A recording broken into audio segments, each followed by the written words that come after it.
Here with reaction, Ohio Senator J.D. Vance. Yes. You know, Senator, if I lived in East Palestine, I would rightfully be outraged and very angry tonight. And I'm not trusting any of those politicians that are saying, oh, drink the water, watch me drink the water. They're probably drinking Evian. So, you know, I don't trust. Why no concern from the president? Why? He went to Ukraine. Why can't he go to East Palestine? Look, Sean, I think this is all about friends versus enemies, and he does not see the people of East Palestine as friends because not enough of them voted for him. And so he's not paying attention to what's going on the ground there. Sean, it's important to note this is not just a lack of leadership from the president. It's a lack of action from his administration. As I sit here speaking, Sean, there are mounds of toxic dirt sitting in East Palestine that Norfolk Southern has dug out of the ground that they cannot get to the licensed facilities that dispose of hazardous chemicals because the Biden administration's EPA is not letting them. I want to repeat that. Because Biden's EPA is not doing its job, East Palestine has toxic chemicals, mounds of toxic chemicals just sitting on the ground. What happens if it rains and this stuff seeps back into the ground?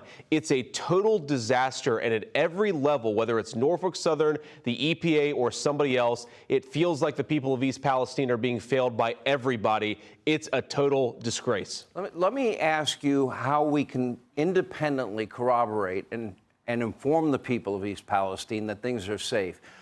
Because everything that our government pretty much told us about COVID ended up being dead wrong. So I don't have any faith, hope, or trust in the federal government when it comes to my health or anybody in this audience's health or the people of East Palestine. Is there going to be an independent group with no agenda that can tell them definitively the air is safe to breathe, the water is safe to drink? Well, the first thing, Sean, is if you want to give people confidence that things are safe, you've got to get the toxic chemicals out of there in the first place. Nobody is going to believe that East Palestine is safe when you still haven't cleaned up the original chemical disaster site. 6 weeks later, that hasn't happened. Now, after that happens, you point out a very important point here, which is how do we trust the testing that happens? And I think our office is actually supporting and working with a number of organizations that are doing independent testing on the ground. We're asking other people to get involved so that we can do some long-term testing of the residents. People have been seeking personal health testing, and some of them have been unable to get it. So we've got to just offer everybody everything that they need here to ensure that their health is on the right track. But the very first step is we've got to clean up the community. First and foremost, we've got to start there. Until you do that, nobody is going to have confidence in East Palestine's safety. Well, the EPA got it wrong, too, on Ground Zero after 9/11. And I remember reporting from Ground Zero at that time. And for weeks, it was nothing but it was like snowing dust and dirt and debris. But the EPA at the time said, oh, no, the air is safe.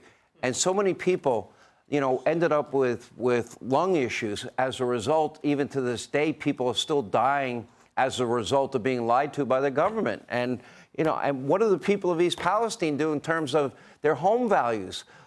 Excuse me, but as much as I love Ohio, and you do know I love Ohio, I love you, I love Jim Jordan, I love Billy Cunningham, a great talk show host who's out there. But you know what? Is anyone going to want to buy a house in East Palestine? Because I'm not interested. It's a big issue, Sean. The long-term cleanup and the long-term, redevelopment of East Palestine is going to be something we have to work on. You're exactly right. Home values have already fallen through the floor. You've got a lot of local farmers saying nobody wants to buy my product. A lot of local small businesses where nobody's coming in because people aren't traveling to East Palestine right now. The economic devastation over the long term is something we're going to have to deal with, and it's why we can't leave people behind. There is a terror in East Palestine, Sean. I know you're not going to let up. I know others won't let up. I certainly won't. But there is a terror that they're going to be left behind and ignored. The Biden administration certainly is not giving them any confidence. So we've got to stay on top of them. We've got to ensure, like you said, the independent testing, not just the government testing. And we've got to make sure that the people of East Palestine know there are people and we're not going to forget about them. Listen, I don't really give a rip if Joe Biden comes. He's a day late and a dollar short, but I do believe that we Americans, before we take care of every other country, that we should be taking care of Americans first.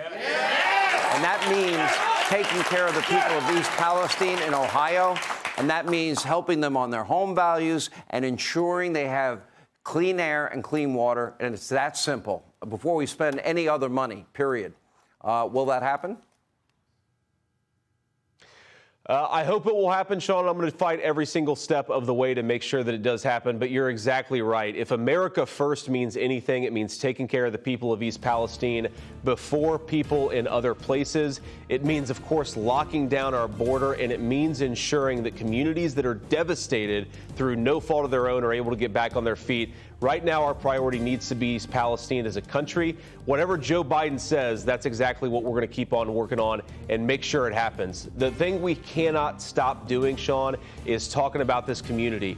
The failure to clean it up, the failure to provide support, we cannot leave these people behind. And by the way, I'll add one thing. Pothole Pete needs to go. He needs to be fired. All right, J.D. Vance, thank you for being with us.